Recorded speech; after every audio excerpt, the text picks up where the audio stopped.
Don't say anything yet.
Look at the side. Just Ready to start? Namaste, and good evening, everyone. Welcome to the third in our series of webinars, The Secrets of Yoga, 8 Limbs and 3 Bodies. Thanks for joining us. This week, Himalaya was unable to be with us, so we'll miss her, but we'll carry on with the third in the series without her to interact and ask questions. So I'll do my best to be both the feminine and the masculine to keep the subject interesting. If you've been following us so far, you know that the discussion is about yoga. And we've been discussing the limbs of yoga in sequence so that we follow the logic that yoga starts with our embodiment and works its way toward that in us which is the most subtle. And where we usually begin when we start to talk about subjects like this is honoring the teachers and the gurus who have carried this to us, usually from life to life, from generation to generation, is the idea. It's like a golden chain. And each teacher, each guru, is another link in the chain. So we begin, Om Guru Brahma, Guru Vishnu, Guru Devo, Maheshwara, Guru Sakshat, Parabrahma, Tasmai Shri, Gurave Namaha. It's like we're plugging in. Think of that as one of the meanings of yoga. Since yoga means union, or connection, or being connected, or being in relationship with, yoked to, sometimes yuj, it gave us the English word yoked, but not in the sense of constrained and bound, like an animal yoked, but more like our understanding now of plugged in and able to upload and download. So think of yoga as developing a series of skills that activate a potential in us to be more than we are at birth, more than we are as we just come from the love of our families and we're embodied and we have our education perhaps about the world.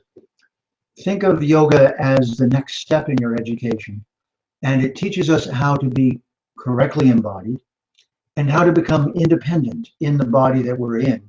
So the yogis use a metaphor that if you reach your hand out and make a circle with your fingertips, the circle made by your two hands is the circle within which you're practicing yoga. And that's why in the first of our 3 webinars, we dealt with the first body, which is the body made of 5 elements. The physical body that is actually considered to be a kind of vehicle. In fact, it's really useful since we drive cars, perhaps even more than people in previous ages had their own personal vehicle. Many of us do. So think of your automobile as your personal vehicle and think of your physical body as exactly your vehicle that you've gotten for this lifetime.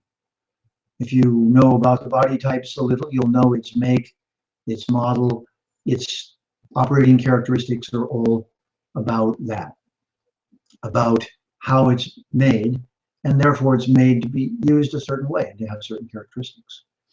So through asana and pranayama, we become at ease in our body and we learn to take responsibility for its functions. So here's an important secret, just to remind you. The most important thing to think about with yoga is that as we come into this world, we're on autopilot. Autopilot is called ego. I've made up a saying for this that might help you. It is that ego expands to fill the space not filled with knowledge. So naturally, we come into this world without much understanding of what to do. And over time, we become more and more accustomed to being here. You might say we're filled with more knowledge of how to be here. At a certain point then, ego, which was our autopilot until we had a conscious understanding of what to do, ego would defend us and protect us like a shell. So think of ego as your protective shell. Now, you shouldn't want to destroy your ego, annihilate it. You should just want to not have it be working in places where you have knowledge. It's better to have knowledge of how to do something than just to have your ego shell saying, no, it's fine, I know how to do it, I know how to do it. You know what that feels like. When you're defending, but you don't really know, then ego has taken over. So think of yoga as the conscious and ego as the unconscious mechanism that comes into play as soon as we don't know what to do. We're reflexive instead of conscious. So yoga is replacing unconscious, ego-based, reflexive action with conscious, purposeful action with the intention to extract from ourself the potentials that are dormant, that haven't come out yet. This is a really important thing to understand. We're all full of potential. And if you look at your own life, you can see that all kinds of circumstances have extracted a potential. It really was there within you, but gradually it was pulled out of you or brought forward. And that's exactly what the word educare means. Educare is the basis of the word education. It's Greek and it means to bring forth from within. So just think that our particular bodily nature and our true nature are all inside of us, and there are skills, there's a skill set that brings that out and perfects it. And that's what yoga is concerned with. So to know this, we have to know that first, as I said, we have the physical body. So in our first webinar, we talked about the physical body, and then we talked about asana, pranayama, yam, and niyam. The internal maintenance of the things of the body, the external relations with things of the world for our body, yam, niyam. Asana, how to live in the body and make sure that it's functioning properly and in balance in all the things that we do. And then pranayama, which is taking advantage of the fact that the air that comes into us carries an energy that empowers us. And we need to exhale and inhale correctly to get the fullest empowerment from that process. Think of that as the physical platform of yoga. And so right up till there, we're mostly dealing with the external vehicle, with this important physical platform on which we're resting right now. Okay. So then the next step is to think about our dream body. Isn't life interesting that during the day we act in our physical body, and pretty much it's all about what you do with your physical body. So that karana, that car, that's where the word comes from. The Sanskrit karana, which means your material vehicle, gave us the word car. Your car, this body that you drive around in all day, think of that physical body as one way that you express yourself in matter. Then at night, when you park that physical body and it goes to sleep, the consciousness withdraws from all of the senses. And so we then enter into what's called our dream body. In Sanskrit, this is called the anta karana. The inner, antar in Sanskrit, is like our word enter or inner. So think of it as your inner body. That antakarana is your second body. And remember, we're talking about 8 limbs. So we just talked about 4: asana, pranayama, yama, and niyama, the ones we did in the first webinar. And the first body for that was the karana, the external physical 5-element body. At night, when that goes to sleep, then the inner body, the antakarana, is activated, and we go into that dream body.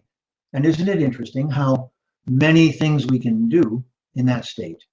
Far more than we can do in our physical body, without fail. If you're a good dreamer, you can do so many things in your dream body. So this is why human beings quickly grasp that in their dream state, they can imagine the boundary between what they can do in their physical body, perhaps could do, and can't do. See that? In other words, the limits of what's possible are always being stretched by our dream body because it doesn't have the same limitations that our karana has. Antakarana, according to the yogis, can go anywhere in the universe. So this second body then has 2 limbs that are associated with it. And those are, first, the withdrawal of our consciousness from our external senses. And then we talked about those, the 10 senses, 5 of perception and 5 of action. And how, like the turtle, in pratyahara, we learn to turn those within. And literally, we take our outward pointing consciousness, and we do this at wake, not at night, not sleeping and dreaming, but you might call it awake and activating the dream body. You see that? That the same process that goes on at night by the body being asleep, as a yogi, you can induce that consciously at any time, especially during the waking hours, and eventually even during the dreaming time. What you do is you turn your senses inward and point them toward the center, and you withdraw them from the outer world so that they're no longer pulling you outward. And this is where we described those senses as like horses. 10 horses pulling us through life. What are they pulling toward? Well, each sense has something it's hungry for. The ears want to hear sounds and music. The eyes want to see beautiful things. The nose wants to smell. The tongue wants to taste. The skin wants touch. The hands want to grasp. The feet want to move. The tongue wants to talk. The genital wants to have sex. And the anus wants to evacuate. So each one of those senses is doing some action. And now as a yogi, we've turned them around, pointed them inside. So what comes next is called Dharana. Now we're going to bring our attention to a single focus of some kind or the other. At first we do it externally. We look at something like a dot on a piece of paper on the wall, hold our focus intensely for an hour or 2 hours, like an archer learns to shoot the arrow just at the center of the target, nowhere else. With enough training, they can hit the center of the target every time. No strain, no effort, And so Dharana is compared to being like a dam that's holding water. It's just holding it, no stress, no strain, but one pointed focus. Easy to say, as you well know, very hard to do, because the mind is going here and there, sometimes described as like a monkey running everywhere. The mind is always wandering and looking around for different things. Yoga brings it into one pointed focus, and that's called dharana. And first we withdraw our senses from the outer world, so we're not chasing anything out there. I'd like you to think of this. This is the preparation for the third body and the next two limbs of yoga. Imagine for a moment that your being in your physicality is a little bit like a slide projector, or like your computer. If your computer is working properly, then all of its functionality is holding steady. If that platform is unsteady, well, you really can't do anything with your computer. But as soon as that platform is steady, then you can select something and watch a movie, perform a function. There's a singular activity that you could do. And in the case of your computer, you can understand this very well, like a slide projector. The first stage is just getting the slide projector or the computer perfectly tuned, so that now it's not fluctuating at all. So imagine that this is what Patanjali, the author of the Yoga Sutras, is explaining. He's saying, look, until you stabilize all of these other influences, they're always going to be creating chaos, and that will distort your vision. You really won't see clearly. What to speak of seeing the subtle connections between things. Because remember, yoga is to establish union or connection with anything that's broadcasting, that's important and relevant to your existence, be it physical, subtle, or the final will be transcendental. Okay, everyone with me? So we've now gone to this dream body, which is called the subtle or inner body, the antakarana, and we're now steadying it. Instead of it being agitated and saying, I want this, I want this, I want this. Bring it to a steady focus. Now, one of the secrets of doing that in Dharana, since when you move your focus within, it's much more difficult to hold it steady. This is where the mantra Om is one of the ways that the yogis aim themselves in that Dharana. They get used to being in a steady state of transcendental awareness. And Om is said to be the vibration emanating from Brahman, which is the Sanskrit for the realm of luminous existence that's outside of matter, that everything here is emanating from. So imagine that the sun itself is a little point of light shining in from the transcendental, from Brahman. And the root of Brahman is Briha, which means brilliance. So think of the endless brilliance of the transcendental, shining into this little peephole called our sun and illuminating our whole solar system and universe. So now imagine that as a yogi, your first serious dharana within is you withdraw your senses, point them within, and you go, Om.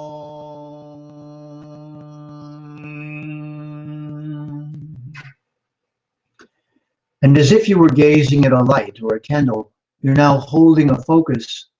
You've probably done this. You probably looked at the sun and then close your eyes and you can see the globe of the sun in your mind.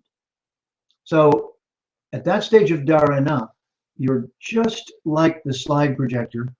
The light is shining, but no one has dropped a slide in yet. You see that? Now, most of the yoga that's being taught throughout the world has not gone beyond this point. Very few teachers coming to the West and very few Westerners practicing yoga have really been ready for this next step. And as a result, their yoga is still somewhat fixated on the physical. they think of yoga as asana, perhaps pranayama, lifestyle and lifestyle choices. So yam, niyam, asana, pranayama. Very few get to the stage where they really work upon withdrawing the senses, because for that they have to probably go to an ashram or seriously restrict what their senses eat and do in their life.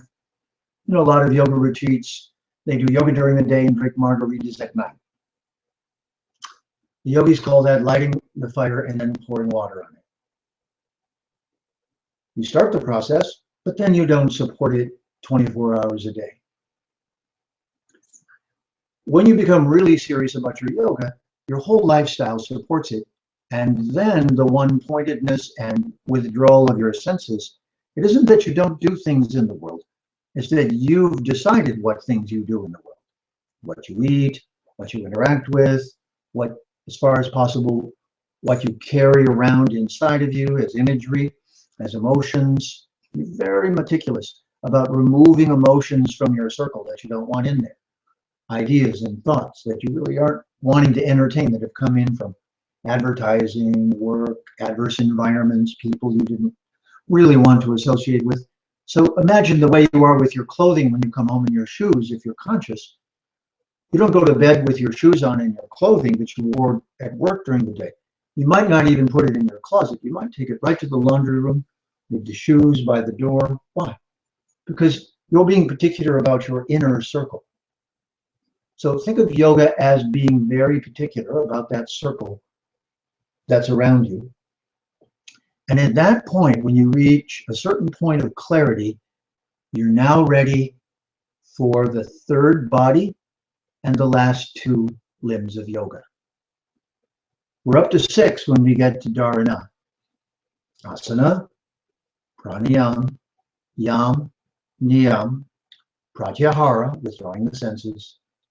Dharana, one-pointed focus.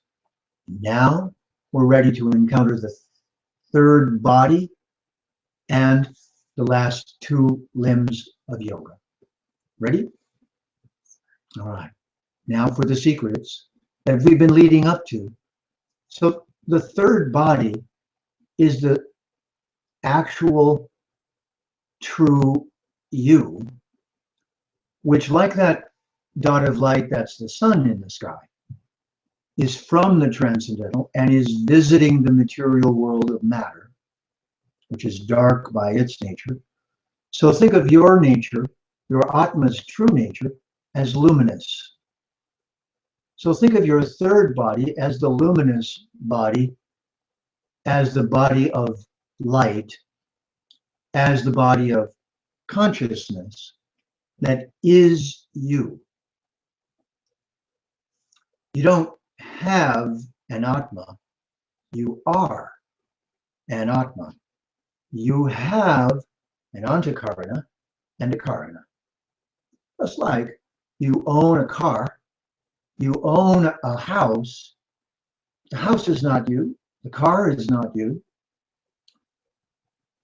I don't say I hand, I say my hand. I don't say I thoughts, I say I think, my thoughts. This means that the hand is not me, it's a belonging. And my mind and the thoughts and emotions that I'm having are not me. That's why a yogi learns to change them. Instead of staying in an unpleasant state of consciousness, the yogi thinks, oh, how's my emotions? Oh, look, they got polluted with anger, frustration, fear, stress. I was at work, people were yelling, they were unpleasant. Now what am I going to do? Well, when I get home, or as soon as I can, or maybe even then, I'm just going to shift my emotions. I'm not going to let that get inside me. In my antakarana, I'm not going to have that become my meditation. You see what I'm saying? I'm going to actually decide what slide to put in my focal point. And even under stress, that's the movie I'm going to watch. That's the image that I'm going to hold. Who's doing that is the Atma, your true self. your luminous body, that you from which the light of consciousness is emanating. And that is the part of you that did not ever begin and cannot end.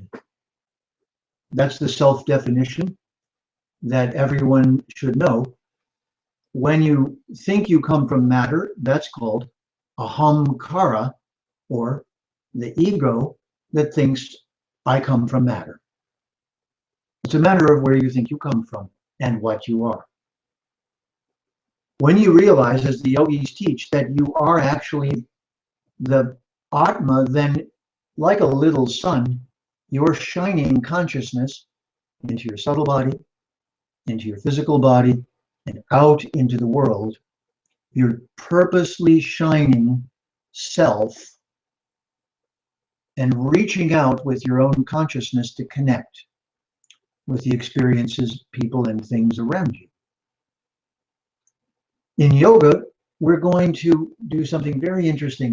Once we get to that point, we're also going to look around us at the universe and say, I wonder if this universe is purposeful. Now, you know, this is the often debated question with science and religion. Religion, as we know it, came to us saying, don't ask us why or how, but at a certain point, the universe was just created by fiat. God just said, boom, let there be a universe. And don't ask questions, but just trust us, it came into being. That's called blind faith. And then science came along and said, no, we don't think you're right. We don't believe that. We don't see that. All we see is matter. All we see are chunks of matter. We don't see what you're seeing. But long before that debate happened, the yogis said, look, this is not difficult. We're inside of a great device that's spinning and functioning all around us, orbiting and turning and staying on schedule. Our body is working purposefully with functional parts that all cooperate. So instead of trying to make this into a religion, the yogis said, you should learn to listen to all the parts because every one of them is doing something on purpose. It's in your best interest to cooperate with that purpose. So instead of worrying about the ultimate destination at first, just recognize that you're surrounded by many, many, many realities, and it's important for you to communicate with them. The same, of course, is true as a human being. None of us live in a vacuum, and no human being can live without other human beings. So quickly, we learn as human beings that our existence is dependent upon farmers, people who bring us our food, people who cook our food or prepare our food, who make our clothes. So we're a cooperative. So even though we're individuals, we learn, if we're, especially as more sophisticated humans, that learning how to communicate with other humans successfully, effectively, is really in our best interest. So think of the yogis as taking this one step further. They look at the universe and all the laws of nature that science has now been studying mechanistically, impersonally. The Vedas call deva. Each department of the universe that you can recognize as doing something purposeful is called a deva, and the other word is isha. It's where the English word is comes from. It's something that just is. So let me ask you a question. Do you believe in gravity? Anyone out there not? I doubt it, because it's very dangerous to not believe in gravity. You just jump off your roof and forget all about gravity. Oops, I don't recommend it. So you believe in gravity. Now tell me, what is gravity? Could you draw me a picture? It would be difficult, wouldn't it? Even science has trouble making a formula that exactly explains everything that gravity does. But nobody denies gravity is there. And any really good athlete works very hard at getting to know gravity better than even average people do. So they know exactly what gravity will let them do. So for our discussion, I'd like you to think for a moment that gravity is an Isha. Gravity is a Deva. Gravity is a purposeful part of existence. And its job is to hold us to the planet, because if we flew away from the planet, life would not be possible. So think of gravity then as a purposeful being, an intelligent entity, a set of laws of nature that have a purpose, and you could learn them. And if you learn them, it would empower you. In yoga, this is called Ishvara Pranidhan. Pranidhan means getting to know someone and connecting with them. To do this, you put yourself a little bit in a respectful relationship to them. Have you ever been pulled over by a policeman? You know that you're going to have a communication, that it's inevitable, that they're in control of the situation because they're there to make sure everyone drives according to the rules of the road. So as they come to your window, don't you roll your window down and then talk to them in a respectful way and say, "Yes, officer, how can I help you?" Would it be useful if you don't roll your window down and just ignore them and don't talk to them at all, just hope they'll go away? No. How about gravity? If you just ignore gravity, will gravity go away? No. How about fire? If you ignore fire and don't learn about it, what will it do? It'll burn you. Water, it'll drown you. So you see, yoga is very interesting because it is going to eventually try to take us to the ultimate reality. But since we're surrounded by so many important realities that we have to learn to come to terms with, and because each one of them is intelligent and purposeful, yoga says, don't make the big leap first. That's what religion does. It just goes, go to God, skip the rest, don't talk about anything, just go there. That's the final, ultimate, just go there. Then yoga says, well, maybe, yes, we agree, sort of. But why don't you start where you are? Why don't you learn to communicate with each of the realities around you and just have a reasonable conversation with them, just like you did with humans? So what I'd like you all to think is that in the same way that you feel related to humans, have you heard that beautiful saying that the Lakota Sioux First Nations do? When they go to talk to their fellow humans, they begin, and if they're talking in a group, they say, Matakuyasen. Matakuyasen means all my relations, or you're all my relatives. We're all related. Isn't that a respectful way to begin a conversation with a group of people? To tell them that you mean them no harm and that you're respectful? Pranidhan, that's called Pranidhan. When they say all my relations, that's Pranidhan.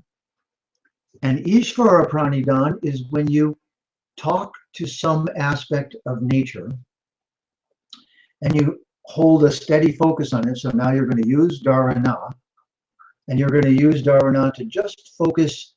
So let's choose the sun for a moment. Let's say that you want to understand why it is that from day to day and moment to moment, you keep getting plunged into psychological darkness. And what you notice is the sun never goes out. Don't you think that's interesting? Because we think the sun goes away when it's dark, or we have dark moments and we forget the light. So the yogis said, well, what if you could just always remember that the light never goes away? Then maybe you would remain enlightened. Now, this is where the word enlightened comes from. It comes from yoga. And it's simply a very practical matter of not ever letting your lights be turned out. Just like the common saying that someone says, if they don't like you, I'm going to punch your lights out. We're quite aware as human beings that whether we're in the dark or in the light, it's really important to stay in the light. You can do things. You're pretty helpless when you're in the dark. And we have a saying about someone doesn't want you to know what's going on, they keep you in the dark. So if you think about this, then the human condition is very interesting. And this is exactly how the yogis see it, that when we're born, we're more or less in the dark about where we are and what to do and how to survive and how to maintain ourselves and how to be independent. someone. And if we didn't have teachers and parents and people telling us, we would really not survive. Unlike other creatures, the animals that have instincts that make them survive, we humans are on a very special plan that the yogis talk about as we're supposed to be perfecting consciousness. Not just instinctive, intuitive, like the animals. We're actually starting from almost no knowing, and one piece at a time, we add pieces to our knowing until we get to higher knowing. So at this phase of yoga, this is called the transition from Dharana to Dhyan, D-H-Y-A-N. This is the word that means meditation. Meditation is a process of identifying one aspect of the reality around us and just focusing on that long enough, profoundly enough, deeply enough, that we actually come to understand it. And that's going to lead to the next limb, which I'll talk about in a moment. But for the moment, this is the slide that we're now going to drop into our slide projector or put on the screen of our now steady computer, of our Karana and Antakarana. We're now not flickering and wavering and bouncing all over the place and obsessed and hurt and disabled and stressed and full of anxiety and not knowing. We've overcome all of those. We've got the screen steady to Dharana, and now all we have to do is drop a slide in. So let's make our first slide be the same as the yogis do and have done for thousands of years. As I said, they say to people, and this is given to children, was always given in India to children who were being educated between the age of about 8 and 12, depending on how precocious the child was. They were told the following. They were said, well, welcome. You are a being from the transcendental realm and you're visiting the material world. And while you're here, this is a dark place where light and dark alternate. But if you're not careful, you can forget about the light entirely and get covered in darkness. I don't know if you've seen this happen, but I've heard it on the news, and it even happened to a friend of ours. His whole mountain that he was living on, hillside, there was a mudslide, and the whole mountain just covered him. It was raining, he went out to do something, and the whole hillside just slipped at that moment and covered him over. That's the material world. He just was suddenly covered with the dark energy of matter. But really, that's no different than when you or I get angry or frustrated or depressed or confused, pull the covers over our head, say, I'm not going out, I don't care, I give up. When somebody commits suicide, when somebody uses harmful substances that hurt them in order to alleviate their pain and stress, you're really just getting buried in the mud, or in this case, the goo, which is what Sanskrit is called, the name of matter is goo. This goo, and hence guru means someone who helps you remove that, covers you over and makes you endarkened. So just as there's enlightened, there is equally, and perhaps more obviously, really, endarkened. And if I said, so today, which would you rather? To be endarkened or to be enlightened? You might say, I know your answer because you're here listening. It is enlightened, please. But I bet you understand very well, if that's the case, what it feels like when someone endarkens you, punches your lights out, when something covers you over and you can't see. You can't proceed. You don't know which way to go. You don't have a plan. Don't have a strategy. And we all know what it feels like when the year gets darker and the night gets darker. We just feel that we need that light in order to live and be our best. So very simply, the first mantra and the first step of yoga between the age of 8 and 12 is you're told you're now visiting the material world. You're here to learn. You're not evil or bad for coming here. But this place is both light and dark. And if you're not careful, the dark will overwhelm you. So be very careful. And here's a trick, they say. Here's a mantra that teaches you how to download the energy of the sun inside of you, so you have a light inside of you that never goes out. So to tell you the truth, if yoga was being brought to the Western world in a systematic and correct way, as soon as someone was doing asana, pranayam, yam, niyam, beginning to try to go within, looking for a first mantra and meditation, every proper yoga teacher should have been first initiated into the Gayatri mantra. This mantra is called Gayatri. It's a 4-line mantra, not very difficult. And all yogis begin their day chanting the Gayatri mantra around the time of sunrise or before, or even if they wake up after sunrise. They invite the sun to come inside of themselves. So now, instead of having just the blank screen of Dharana, they move to Dhyana, and they know exactly what they're trying to do. This is very purposeful. And this is why Dhyana is different than meditation as you might have heard it out in the world.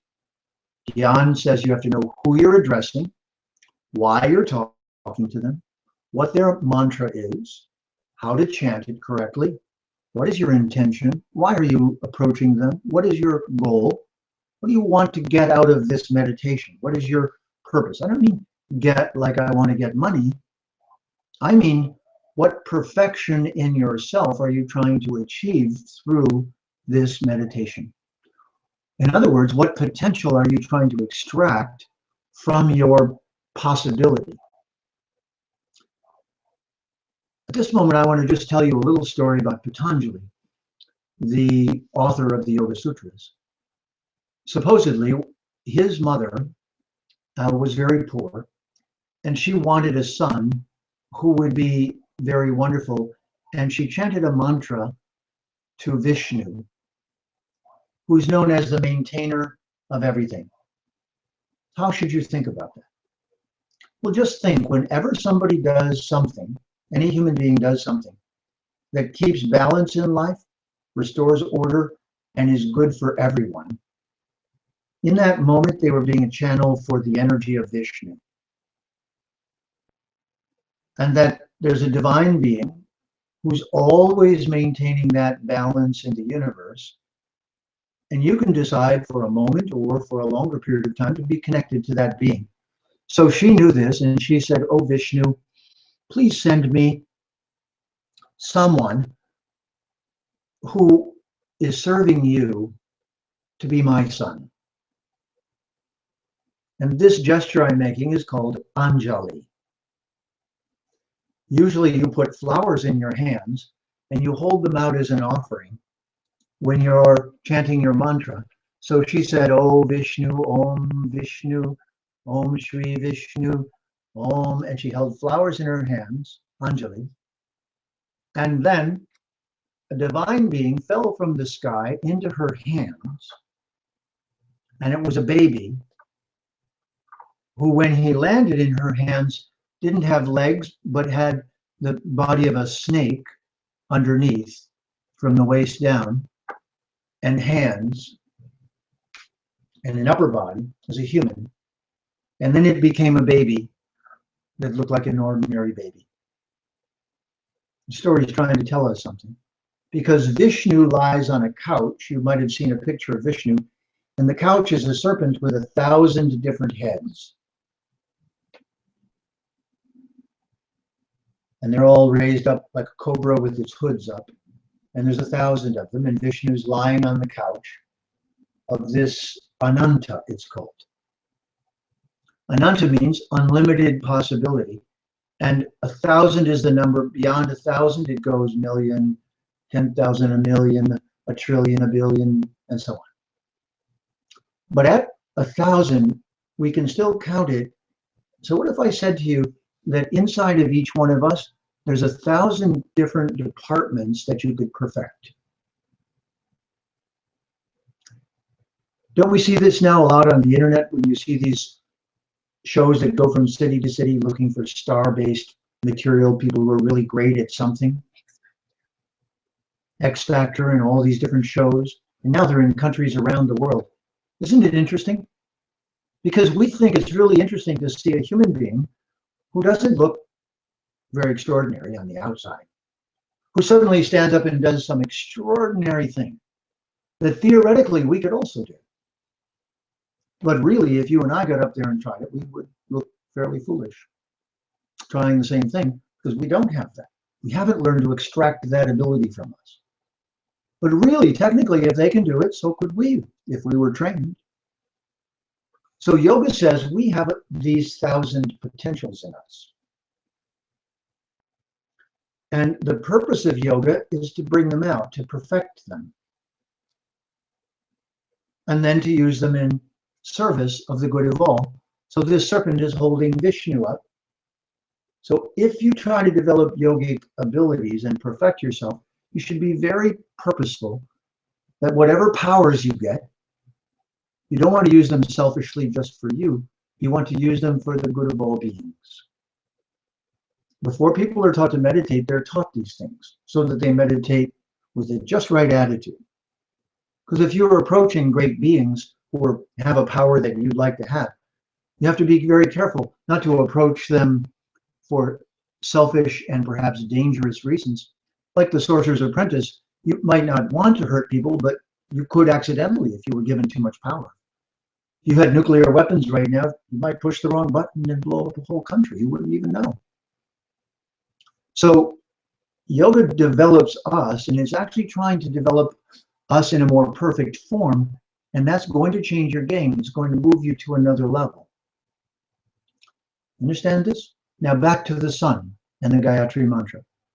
So think of the sun as the source of power that everyone in the world is fighting over. Whether it's the sun as oil, the sun as coal, the sun as nuclear, whether it's money, all of that is really sunshine condensed into a power. Even gold, same color as the sun. So think of our planet as a collector for sun energy, and some people have more of it. And what if, the yogis ask, you could every morning collect solar energy from the sun and put it inside of you like a light, and if you got your light bright enough, nothing and no one could ever put it out. Just think how valuable that would be. Think for a moment about it. If you had a light inside of you that would never go out. You wake up in the night, it's still burning bright. You can still sleep, but everything is bright for you.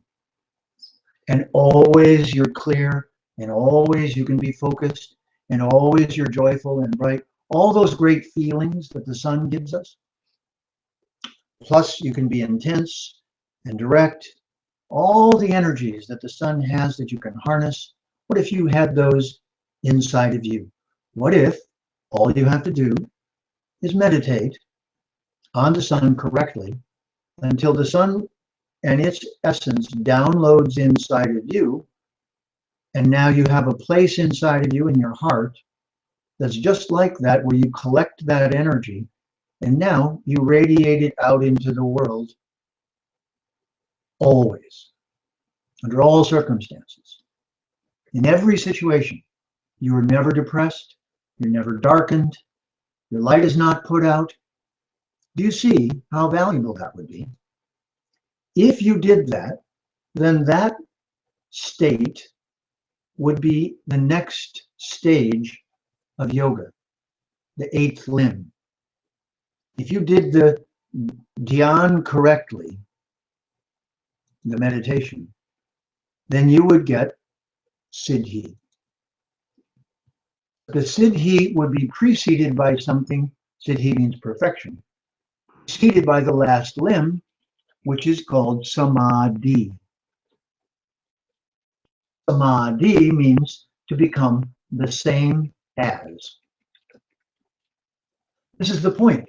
The point of the meditation is to become the same as something greater than yourself, so that yourself achieves that greatness. So in this case, if it's enlightenment that you want, and the yogis all agree that's the perfect place to start, then the Gayatri mantra, Om Bhur-Bhuvasva Tatsavitur Vareniyam Bhargo Devasya Dhimahi Dhiyo Yona Prachodayata. I've written an English translation for that that's fairly accurate to its real meaning. All three worlds in which we dwell, filled with shining light, descending. Mother, Father, we are like you. With your light, we now are blending. You see, you don't need many mantras. And as a yogi, you really need to begin with a few, and that one is the recommended one. You work on having light inside of you and returning to that as your default setting rather than darkness. If you're enlightened, you won't be afraid. If you're enlightened, you won't be angry. If you're enlightened, you'll be loving and caring. If you're enlightened, you'll be clear and focused. If you're enlightened, you'll spread light and luminosity and light on the situation in everything that you do. See, we're a consumer culture, so unfortunately, everyone here thinks more is better, more of something is better. But that's really our restless mind bouncing from one consumable item to the next. Maybe I need to learn 10 mantras or 20. Maybe I should ask directly for money. No, not at all. I just gave you the starter mantra that will make you enlightened. Will you become automatically enlightened by doing it one time? Not usually. Patanjali actually says later on in the sutras, you know, your yoga will proceed as quickly as you are determined and as you practice it. So this Dhyana presupposes that now you've got a guru or a teacher who, like I'm doing, is giving you the actual meditation. So you see the luminous being of the sun. You see him as male and female. His male side is called Surya. We get the English word Sur from that. And the female side is called Savitri, the sunshine that's coming to us from the sun. That's the so-called female of the sun. And the male is the burning globe that's at a distance from us, creating all of that energy. But they're always together.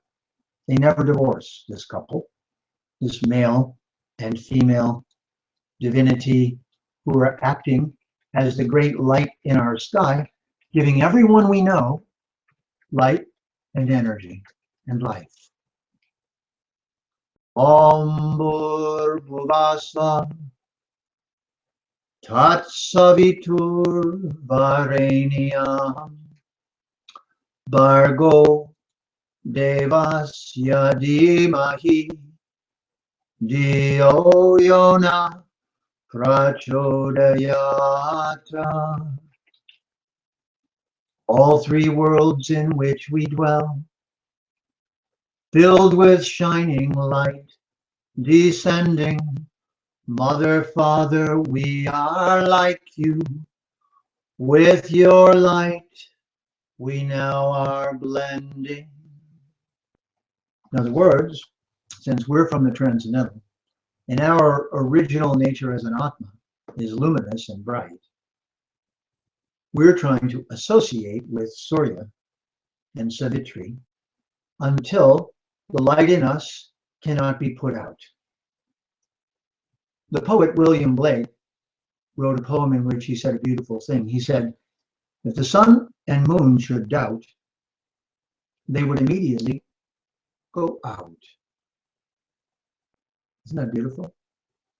You see, what he's saying is this in reverse. He's saying that the flickering of your inner light is a kind of doubt about enlightenment. It's you changing sides and going to the dark side and temporarily not knowing how to get back, or perhaps staying there and now doubting that it's better to be enlightened.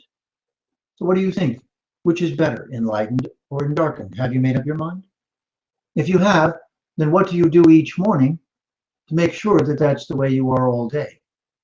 If you don't have the Gayatri mantra and a meditation exactly like that to install the sun at the core of your being and have the core being, the Surya and the Savitri of that great reality shining inside of you, then it's very likely that the things you associate with during the day, which are endarkened, will endarken you. And you'll come home like that mudslide that covered the poor fellow. You'll come home covered over with the goo, and maybe for the foreseeable future. To a yogi, that's not acceptable. And so, if your identification with the sun is perfect enough, if you're steady enough, if you do this all the time, eventually you'll become just like the sun. That's called Samadhi. Think of it as same as. You'll become the same as the sun. In this Ishvara Pranidhan, the Isha that you're trying to be like is the sun, not the supreme being. No, not yet. That's bigger. This is a great starting point, because do you think that the sun's light is connected to the source of everything? If I made a guess, I think so. It's my connection to it, my first line connection. So why not start where you are and make that connection and then move your way up eventually? Sure enough. So from that samadhi, from becoming the same as the sun, you become enlightened, and now you become a little sun on earth. Whether you're in a male body or a female body, both of those characteristics of the sun will be shining from you constantly. Would that change your life? It has certainly changed mine for the last 40 years. Whenever my light flickered and I felt it flicker, I went back home. And every morning when I get up, without fail, I go and start my day with that mantra. Take a bath, get ready, sit down, get my asana, pranayam, yam, niyam, dharana, pratyahara. Just give myself a couple of hours, sit down, start chanting that mantra. And now I'm doing the Dhyana, the meditation. And from that, I become absorbed again. And I understand that I'm just like that light. And I say, Aham, I am. Brahmasmi, I'm a transcendental, luminous, divine being. I remember my third body. I am my third body. I wear my other two bodies. I wear my dream body. I wear my physical body. But now I realize in my enlightened state that I actually am luminous by nature. It's not something I'm just being temporarily. Being endarkened is what you do temporarily. Doubting all of this is what you do temporarily. Becoming an enlightened being and staying in that state 24/7, that is yoga. So from that samadhi comes siddhi. That means perfection. And the perfection of this process is, my beloveds, your light doesn't go out. No one and nothing can punch your lights out. No one can bury you in darkness so that you cannot emerge again. Your light is too bright to be covered again. And this is the blessing that Sandy and I are sharing with you and passing on to you. Of course, this is just one meditation. But in this meditation, you'll notice in this Dhyana, we knew who we were addressing, Surya Savitri, We knew what the mantra was, the correct way to pronounce it, how to meditate upon it, how to hold it, what our intention is, and what we're going to do with the power that comes from it. What are you going to do with the power of enlightenment that you gain from knowing your 8 limbs and 3 bodies? It is Patanjali's hope and ours that you will use it in the service and for the good of all. Namaste, and thank you very much for joining us in this third of our webinars. And now I'll hand over to Sandy for the finishing of our evening. Thanks for being with us tonight. Namaste. I gotta sneak in a little bit. Hi, everybody. Namaste. We're going to take some questions. So if you just go to your little chat box there, Jeffrey will answer a few questions for the next 5 or 10 minutes. So as you type them in, I will relay them. It's hard to see the screen for him and answer at the same time. So just type them in, and we'll take as many questions as we can. I want to thank everybody for joining us. This has been an experiment for us. Many of our students have been asking us for many years now to do webinars, and thanks to some very dedicated students, Kyle and Zubin, who have been encouraging us and helping us establish this platform. This is the first in a series that we've done, and special thanks to Himalaya, who joined us for the first 3, and we had technical problems with one of them, so she couldn't be with us today because she had already scheduled tonight. But we will be offering continuing the webinar series, different topics each week. And January, in particular, everybody wants to make New Year's resolutions or what's my life like this coming year. And many of you know Jeffrey is a world-renowned Vedic astrologer, so this is a very busy time for people wanting to plan their next year. So I think we may do a series on destiny by design, or the 4 kinds of karma, or topics in that area. Most people think they know what karma is, but they don't understand that there's actually, as I mentioned, 4 types of karma, and how do you activate them, and how do you see them coming, how do you step aside, good karma, bad karma, family karma, all sorts of things like that. So we're going to plan that to be on the webinar list. Please make sure that you sign into Jeffrey's website, jeffreyarmstrong.com, and we'll let you know when the next ones are going to happen. I think we'll let everybody enjoy the holidays, and we'll start up in January on a Wednesday night again. Okay, so we have a question here from Stephen, and his question is it possible for the subtle light body to become harmed, hurt, or damaged? Jeffrey? Yes, of course. The antakarana, the subtle body, is made of matter, and it is connected in very subtle ways to the physical body. A lot of study on this, the mind-body link, in modern science these days, what with yoga coming to the West. But we, as humans, inevitably go back and forth between our physical and our dream body, so naturally we do give that thought, whether we're yogis or not. But the yogis are very clear that there's many different ways that you can incur damage. And one of these is that things that are written in your subtle body, that are imprinted upon it, like things that happen in your physical body, are resting there as impressions that you don't necessarily know how to remove. So imagine that your subtle body is carrying all of your emotional memory and all of the memories of what's been happening. According to the yogis, we take that subtle body from life to life, because what's called death is merely the shedding of the 5-element physical body, the first body. In the subtle body, we go and visit the devas, and they arrange for us to go into our next physical body. And we do carry with us not only damage, but what we're working on, what we're trying to learn. We carry positive and negative things in that dream body, in that subtle body.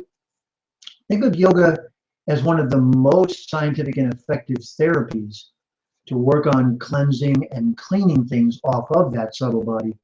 In fact, that's really, between Ayurveda and yoga, they are specialized in cleaning the subtle body pretty much in the same way that medicine has been fixated on trying to perfect the physical body. Yogis start with the inner body, the dream body, and the physical body at the same time. You could say in the same breath. And so we learn through breathing to control the link between the two. And more on this in the future seminars. Good question. Do we have another question from anyone?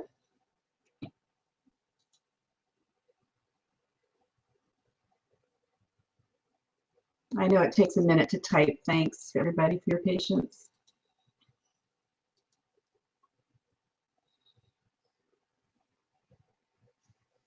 All right, well, while we're waiting for another question, and before we sign off, I'd like to let everybody know that at the end of this webinar, we're going to be sending you a link and an opportunity to delve deeper into this knowledge.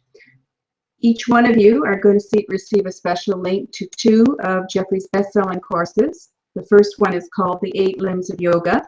It consists of 8 two-hour classes where Jeffrey systematically elaborates on each of the 8 limbs. And tonight was just a glimpse of the series. It'll be a 2-hour in-depth with lots of examples, and these courses really do change your life. And the second course is called The Philosophy and Lifestyle of Yoga, and this course consists of 12 two-hour classes, and Jeffrey speaks on the 12 issues that anyone practicing yoga needs to know. These 2 courses retail for $420, but tonight you will be able to instantly download both for only $129. So save that link that we send you. So that's 40 hours of private learning with a master teacher for only $129. And if that wasn't a sweet deal, we'll also send you a free ebook entitled Life Without Fear. This is one of our best-selling courses that we offer live about once a year, and Jeffrey wrote an ebook on it and encapsulated the principles that we teach. So be fearless, click on the link when you receive it, and be prepared for some great life changes. Any other questions, everyone? Just typing in, okay. Well, while we're waiting for another question, I'll just remind you all that, of course, anything that you do that helps you to advance in life requires some kind of commitment, some kind of either purchase or something that you do that puts energy out toward it. But what's amazing about the Vedic knowledge is once you have it, it keeps on nurturing you, and it gives you tools and skills that never go away. And this is why for the last 18 years, Sandy and I have been holding weekly classes, and I've articulated a curriculum of this knowledge. So just as I was sharing with you in this seminar, step by step, the classes take you through the key components of the knowledge so that it becomes your own. And you use it to replace instinctive behaviors with conscious understanding. And that's what the Vedas are. They're a body, sort of like apps. Your phone is more interesting if you have great apps and less if you don't. So think of yourself the same way. And think of these classes as downloading apps that empower you to perfect one of those 1,000 heads of your own potential. And that's why it's so important that you have them in your life so you can listen to them again and again. And now I think we have a question. And I just wanted to also mention that one of the benefits that you'll notice right away when you start chanting a mantra is that it gives you better memory. So I've been working with Jeffrey for 18 years. I've never seen him use notes in a class. So that's after 40 some years of chanting. So it does perfect the memory capabilities. So Steve asks there, how do the chakras associate with the Anantakara? Antakarana. So remember, Anta is the Sanskrit word. So the Antakarana and the chakras are related in the same way that the subtle or dream body is related to the physical body.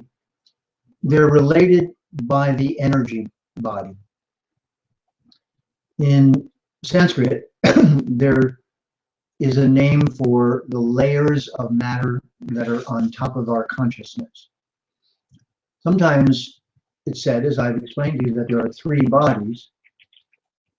On those 3 bodies, or connecting those 3 bodies, there are 5 of what are called koshas.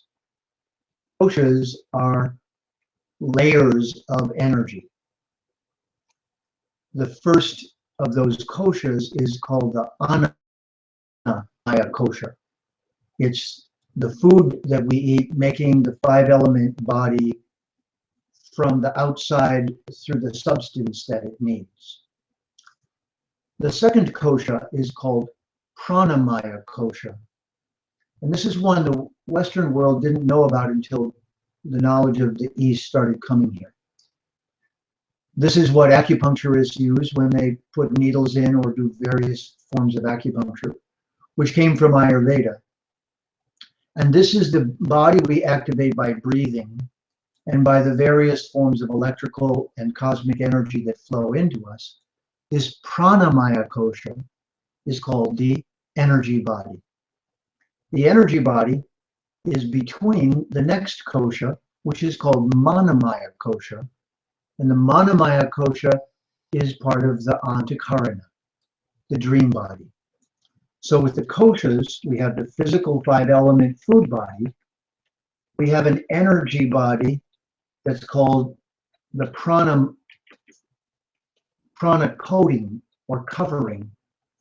Sometimes we call it our vitality. And that energy body is fueled and moves through us in a series of pathways called nadis. It's those that are the acupuncture meridians. It's how our life force flows through our physical body and connects us to the mind. So according to the yogis, the mind, or antakarana, one of its extensions, the mind, works through the energy body and goes down to the physical. And then the physical sends energy up the energy body to the mental. And the chakras, you know, when you're driving on a freeway and you get to a big city and then there's a very big, not only an intersection, but a clover leaf where everything circles around and the cars all have to move like this in order to go somewhere. Think of the 7 chakras in your body as the clover leaves that are in charge of certain levels of your being, and that the energies of your body flow through them. But if there's a traffic jam at one of those, the energy can't flow through.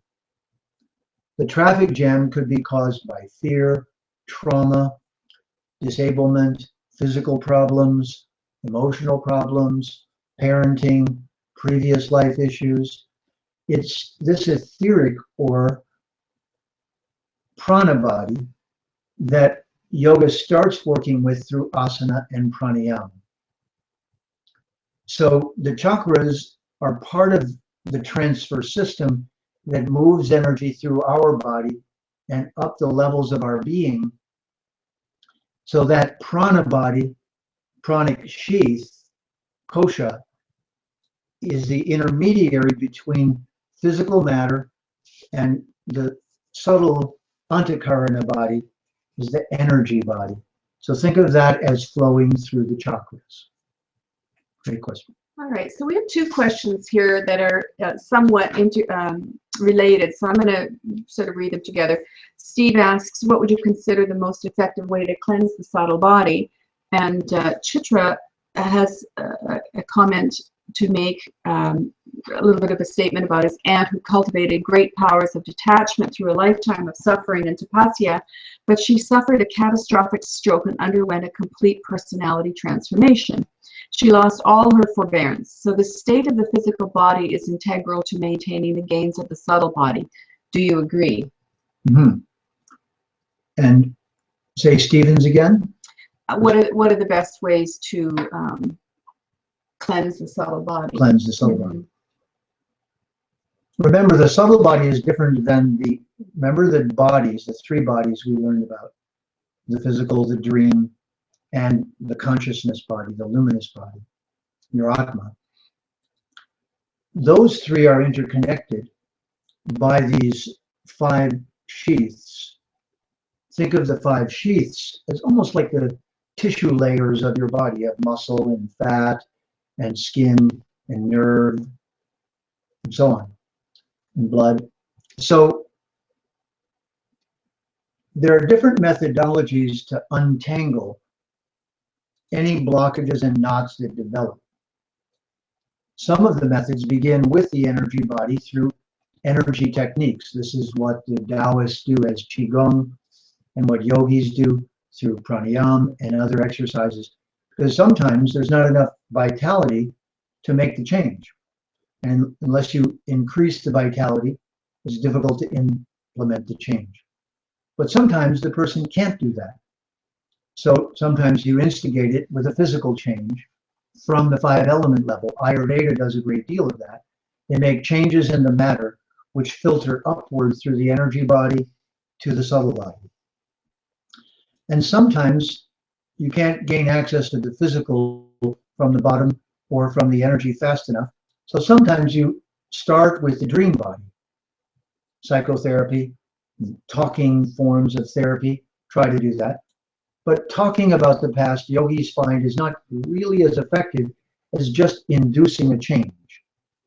So mantras are the special medicine for inducing a change in the dream body, which then filters down to the energy body, energy sheath, and then filters further down to the physical body, to the karana.